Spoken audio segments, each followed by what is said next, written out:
Bueno, buenas tardes a todos y a todas. Primero que todo espero se encuentren muy bien en sus casas. Quería despedirme, agradecerles por este curso y a cada uno de ustedes por la paciencia que pudieron llegar a tener. Y bueno, les deseo suerte a cada uno de ustedes en lo que respecta a cada una de sus carreras. Y cualquier duda o sugerencia, recuerden que para mí va a ser muy bueno que me la hagan llegar. Es nuestra última práctica, entonces simplemente vamos a comenzar y hablar un poco de ella. En este caso vamos a tener que hablar sobre el campo magnético terrestre. Entonces la práctica se divide en dos partes. El primer objetivo es calcular la permeabilidad magnética del vacío a partir del campo magnético producido por un solenoide. El solenoide simplemente es un cilindro al cual se le van a enrollar n veces un alambre o un cable, el cual va a ser portador de corriente, tal como tenemos justamente en esta situación, donde tenemos un cilindro, ¿cierto? Y justamente también con este soporte tenemos un sensor de campo magnético que va en una dirección preferencial. Entonces con esto vamos a medir el montaje magnético del solenoide. ¿Cómo se calcula el campo magnético de un solenoide? Entonces el campo magnético de un solenoide simplemente se calcula de la siguiente manera. El campo magnético de un solenoide va a ser el número de vueltas por la permeabilidad magnética, por la corriente y esta L, que viene a ser la longitud del solenoide.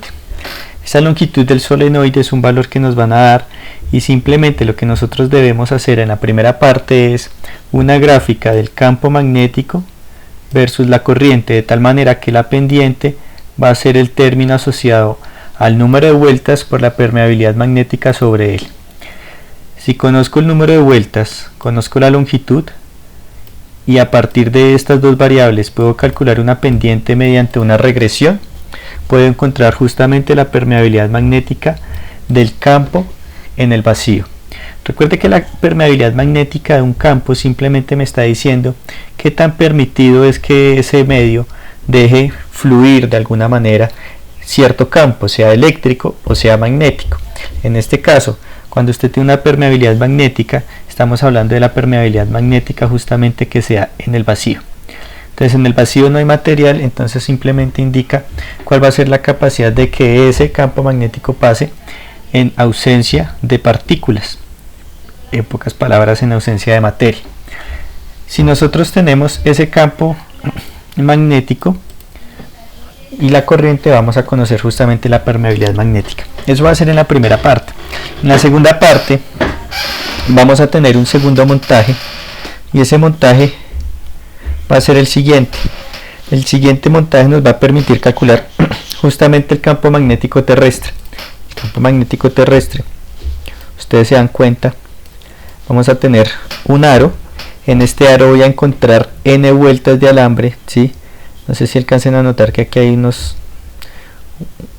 cable que se está enrollando una cantidad de vueltas, pero en este caso el campo magnético del aro va a estar dado en términos del campo magnético del solenoide. Simplemente que en vez de la longitud del solenoide se tiene es el diámetro del aro, y pues el diámetro simplemente va a ser 2 veces el radio. Bueno, en este caso, para este montaje, o en los dos casos, siempre tengo que hacer inducir una corriente, porque una corriente inducida me genera un campo de tipo magnético. Esta brújula cumple una función. Si usted tiene apagado el campo magnético inducido por el aro, pues la brújula va a marcar hacia el norte, ¿cierto? Una de las puntas de esa brújula va a marcar hacia el norte, y ese norte corresponde al campo magnético terrestre. Si usted alinea justamente el plano del aro con el plano norte-sur que va a tener esa brújula, pues esos planos van a quedar paralelos, de tal manera que los dos planos, tanto del aro como de la brújula, van a quedar superpuestos. De esa manera voy a poder realizar una descomposición del campo total, que va a ser el campo neto, y simplemente va a ser el campo terrestre y el campo del aro. Entonces el campo terrestre y el campo del aro simplemente nos van a decir que el campo terrestre va a estar orientado en la dirección norte, porque aquí tenemos la brújula y efectivamente este es el campo terrestre, y el campo inducido va a ser este, que va a ser el campo del aro, de tal manera que el campo neto es la superposición de dos campos magnéticos, campo terrestre y campo inducido. Ese campo inducido justamente lo conocemos dado que es el campo del aro, y el campo del aro simplemente va a ser el número de vueltas por la permeabilidad magnética en el vacío por la corriente sobre 2R. ¿Listo? Si usted nota su geometría, entonces de esta geometría tenemos un triángulo y nos damos cuenta que la componente que va justamente sobre el campo magnético terrestre del campo neto simplemente va a ser el campo neto multiplicado por el coseno del ángulo, y lo mismo para el campo del aro, se va a tener que una componente del campo total simplemente va a ser el seno del ángulo. ¿Listo? De tal manera que si usted divide estas dos ecuaciones, divide la ecuación 13.5 entre la ecuación 13.4, se va a dar cuenta que seno sobre coseno le va a dar tangente, el campo neto se va a cancelar y nos va a dar simplemente que el campo del aro sobre el campo terrestre va a ser igual a la tangente del ángulo, ¿sí? O en pocas palabras, aquí uno se da cuenta que la tangente del ángulo simplemente es este cateto, que es el cateto opuesto, que es el campo del aro sobre el campo magnético terrestre, de tal manera que para poder conocer el campo magnético terrestre usted simplemente tiene que medir el campo del aro, es decir, un campo adicional. Si usted mide ese campo adicional, usted puede encontrar o darse cuenta que efectivamente ese campo del aro que usted calculó anteriormente versus la inclinación, o en este caso el ángulo barrido por la brújula desde un cero de referencia, nos va a dar una pendiente, y esa pendiente va a dar información del campo magnético terrestre. Precauciones que nunca van a faltar y que por las cuestiones que tuvimos durante este semestre no pudimos manipular algunas de esas fuentes, pero por favor, cuando usted se acerque a una fuente o a un sensor de energía, por favor no altere esa fuente y que no exceda la corriente en 1 amperio. Por otro lado, cuando usted vaya a manipular los cables de esa fuente, usted cada vez que aumente la corriente apague la fuente. Si quiere otra vez manipular la corriente, apague la fuente, y así sucesivamente. Recuerde que tener aretes, tener dientes de oro, tener accesorios metálicos, pues van a producir un posible accidente, y entonces es mejor evitarlos. Está el procedimiento, listo, y vamos a las preguntas de análisis cualitativo. La primera pregunta de análisis cualitativo nos dice: si usted desea construir un dispositivo que cancele el campo magnético externo usando solenoides, ¿cuántos solenoides son necesarios para cancelar el campo eléctrico externo? Entonces, bueno, aquí nos están preguntando, aquí la pregunta es por el campo magnético, ¿listo? Entonces, simplemente usted tiene un campo magnético, ¿y cómo puede cancelar otro campo magnético? Pues simplemente con un solo campo magnético. Y para poder generar ese campo magnético usted necesita solamente un solenoide. ¿Listo? ¿Qué aplicaciones tiene el poder cancelar el campo magnético externo? Generalmente cuando nosotros en física hablamos de campo magnético y campo eléctrico, estamos pensando siempre en el mundo de las partículas. En ese mundo de las partículas están, por ejemplo, los rayos X, están los rayos gamma, están los rayos alfa, cada uno con un nivel de energía distinto. Y cada uno de ellos puede ser alterado por campos magnéticos o campos eléctricos. Generalmente, un ejemplo muy importante, cuando usted tiene un microscopio y usted genera un aumento, muchas veces necesita aumentar la señal aumentando la corriente. Pero cuando usted aumenta la corriente para hacer esa amplificación, usted va a generar un efecto de campo magnético inducido, y ese campo magnético inducido lo que puede hacer es que comience a desviar la mirada del microscopio.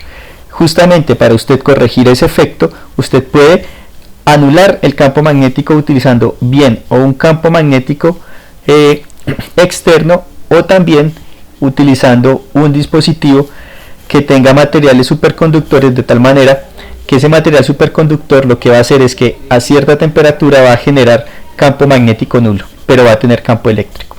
¿Listo? ¿Cómo es el comportamiento de la brújula al aumentar la corriente en el alambre? Si usted aumenta la corriente en el alambre, usted lo que va a tener simplemente es un comportamiento en donde usted, si aumentó esa corriente, va a aumentar el campo, va a aumentar el campo magnético. ¿Listo? Apóyese por ejemplo en las primeras ecuaciones del solenoide y del aro y se va a dar cuenta que a medida que aumenta la corriente, aumenta el campo magnético. Entonces nosotros esperamos que al realizar una gráfica de campo magnético versus corriente, pues tenga un comportamiento proporcional y que sea directa esa proporción de alguna manera. ¿Por qué es importante ubicar la brújula en el centro del aro? Esto es conveniente, claro, porque usted superpone dos planos. Si usted tiene dos planos que no son paralelos, si usted tiene dos planos que no son paralelos, usted sabe de la geometría que usted tendría que calcular ese ángulo de desfase, lo cual modificaría las ecuaciones simplemente en un ángulo de desfase y pues tocaría descomponer el vector total o el vector neto de campo magnético en un vector terrestre y un vector que dijimos que era el vector del campo del solenoide, pero va a tener ese desfase y ese desfase tendría que ser tenido en cuenta. ¿Qué efecto tendría aumentar el número de vueltas del aro? ¿Cómo cambiaría la gráfica de el campo del aro versus la corriente? También aumenta porque si usted tiene mayor cantidad de vueltas sobre su dispositivo cilíndrico, usted va a obtener justamente un aumento también del campo magnético.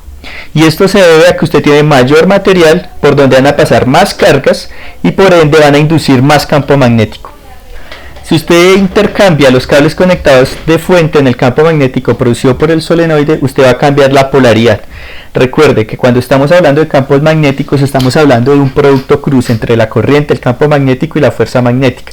Si usted invierte alguno de ellos por la regla de la mano derecha, entonces se va a dar cuenta que efectivamente va a cambiar, bien sea no la fuerza magnética, pero sí de pronto la dirección del campo. Entonces tendríamos que mirar cómo configurábamos en el experimento justamente la dirección del campo magnético y tenerla muy presente. ¿Qué efecto tendría en el experimento que el campo del solenoide no se genere de forma perpendicular al campo magnético terrestre? Pues si usted no lo genera de forma perpendicular al campo magnético terrestre, pues usted lo que tiene que hacer es generar una desfase de nuevo y tratar de ubicar ese solenoide, tratar de ubicar el campo magnético producido por el solenoide de manera perpendicular, de tal manera que sea más fácil hacer el cálculo. ¿Listo? Entonces, estas preguntas están orientadas con el fin de que usted se dé cuenta que es más fácil generar usted dos bases que sean ortonormales a tener una base que no sea no ortonormal. Pero usted conoce de su álgebra lineal que usted puede tener dos bases o puede tener mejor aún una base ortonormal en 2D que le puede generar todos los vectores que habitan esa base. Entonces realmente no importa si usted tiene un vector que no sea perpendicular, porque usted sabe que ese vector se puede descomponer en una combinación lineal de la base en X y la base en Y, que son los vectores unitarios. Entonces no habría problema. ¿Listo? Simplemente se alarga un poco el cálculo, pero por eso nos dicen que es conveniente esto. Campo magnético en un solenoide y permeabilidad magnética. Respondiendo a la primera pregunta de análisis cuantitativo, vamos a realizar una gráfica de campo magnético del solenoide contracorriente. Vamos a realizar una regresión que se ajuste a esa gráfica que nos da y tenemos en cuenta que el número de vueltas del solenoide está reportado bajo las terminales para los cables.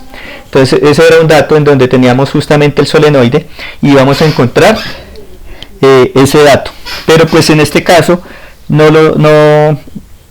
hay necesidad de buscarlo porque ya nos lo van a dar en la tabla de datos que tenemos. ¿Listo? Y también vamos a medir la longitud del solenoide, regístrela en el cuadro de texto del solenoide, también ya lo tenemos. De los parámetros experimentales obtenidos de la regresión, calcularemos la permeabilidad magnética y la vamos a comparar con la permeabilidad teórica en el vacío. ¿Listo? Que es 4pi por 10 a la menos 7 newton por amperio a la menos 2. ¿Sí? Me voy a la hoja de datos. La primera parte es esta información del solenoide, campo magnético, corriente. ¿Listo? Entonces primero me concentro en esta primera parte, que es la que les acabo de escribir. Voy a abrir una hoja.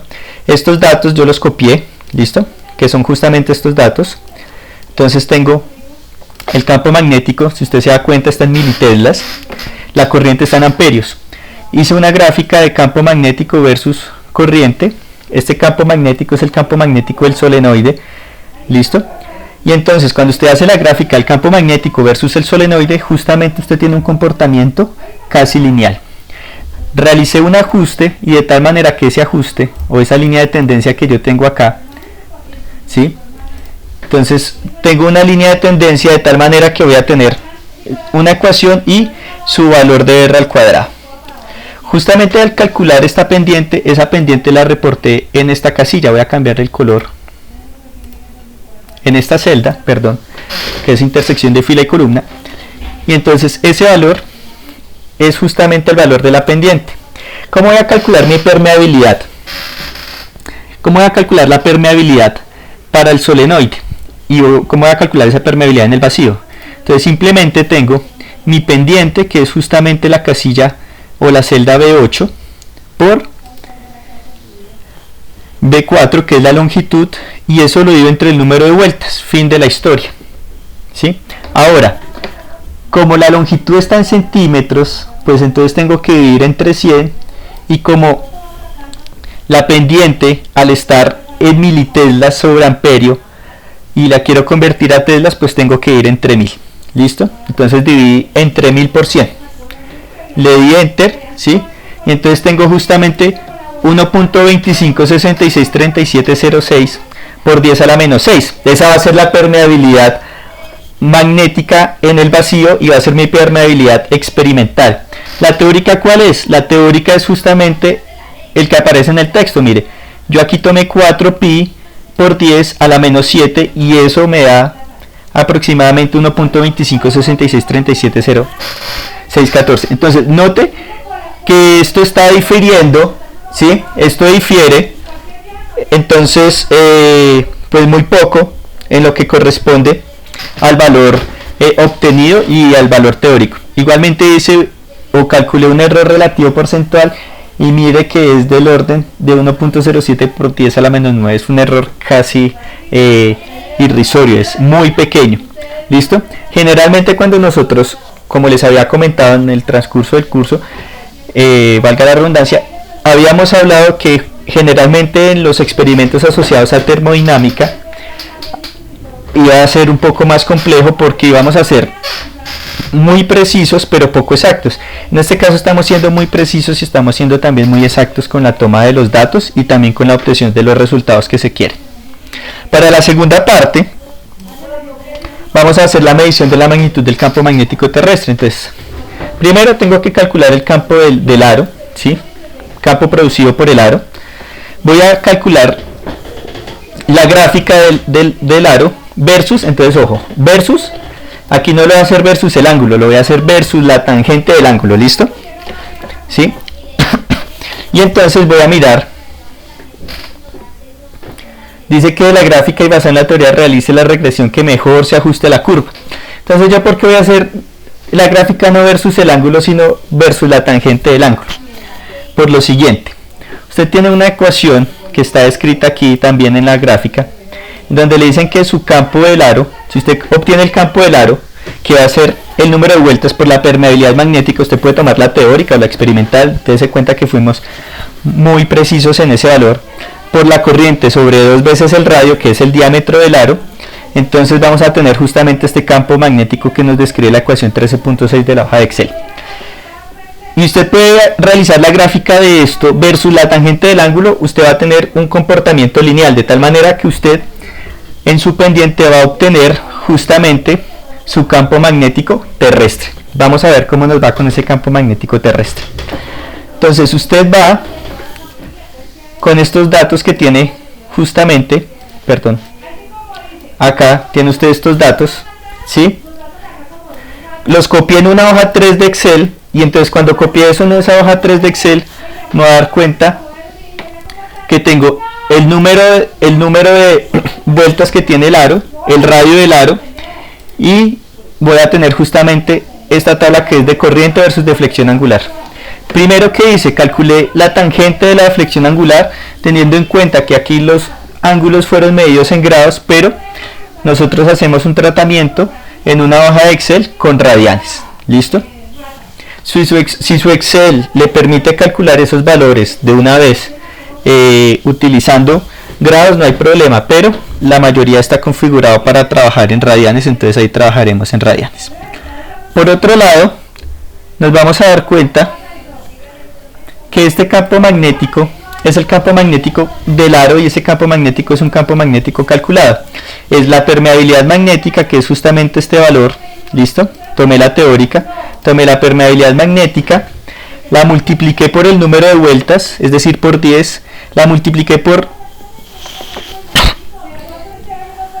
el radio, por 2 veces el radio. ¿Listo?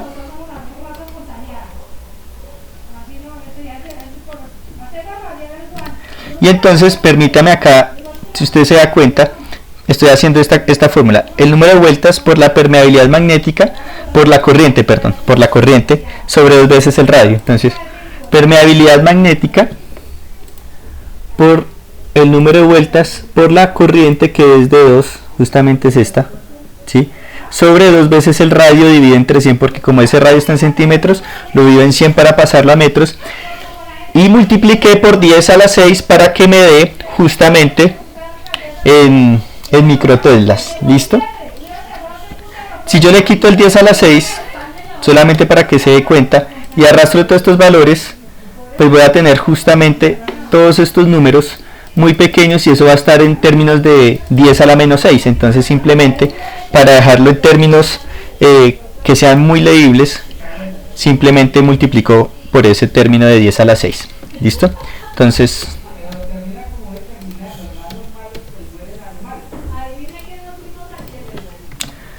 por 10 a la menos 6. ¿Listo? 10 a la menos 6. Bueno, la dañé. Entonces, por 10 elevado a la menos 6 y enter. Entonces acá va a tener estos valores, y vamos a ver, porque esto es un problema de cifras. Perdón, era por 10 a la 6. Discúlpenme.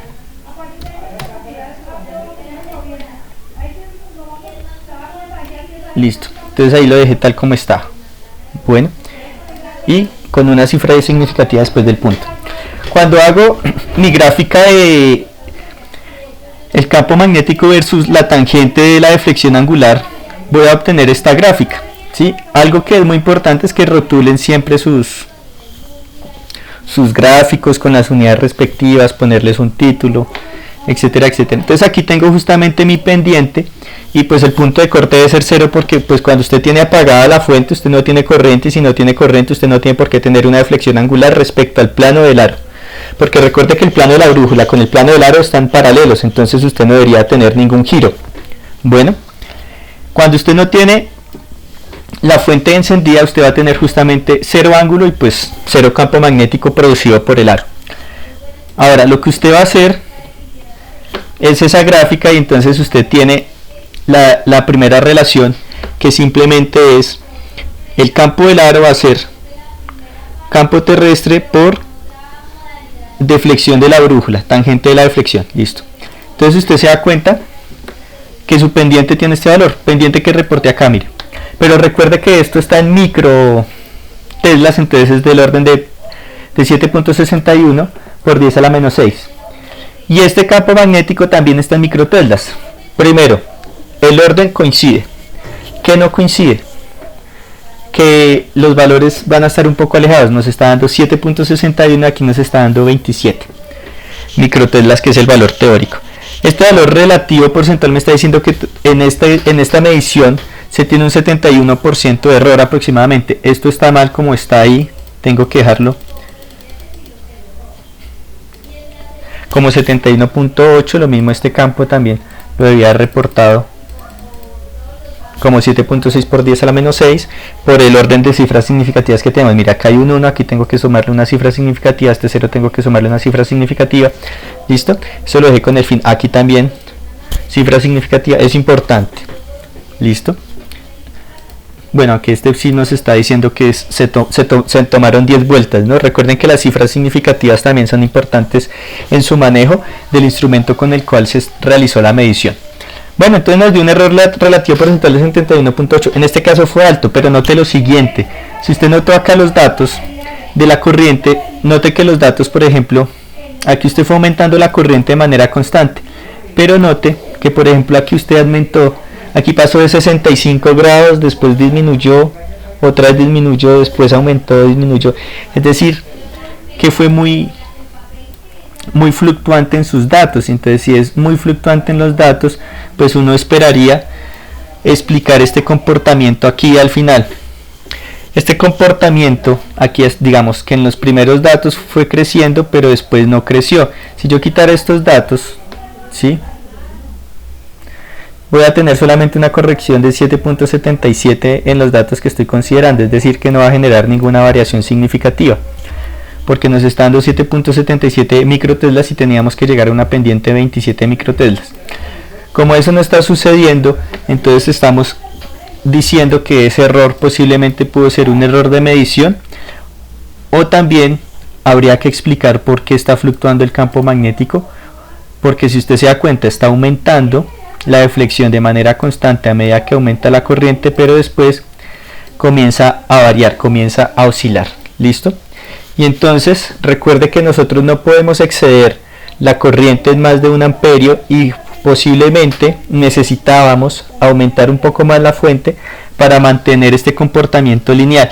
Sin embargo, esas fluctuaciones posiblemente son porque no es muy posible hacer que coincida el plano del aro con el plano de la brújula. Va a ser muy difícil que coincidan. Entonces, al no coincidir, pues usted va a tener que tener muy presente justamente ese cambio. ¿Listo? Es decir, habría que realizarle una corrección a la teoría, dado que se pueden tener pequeñas variaciones de los planos. ¿Listo?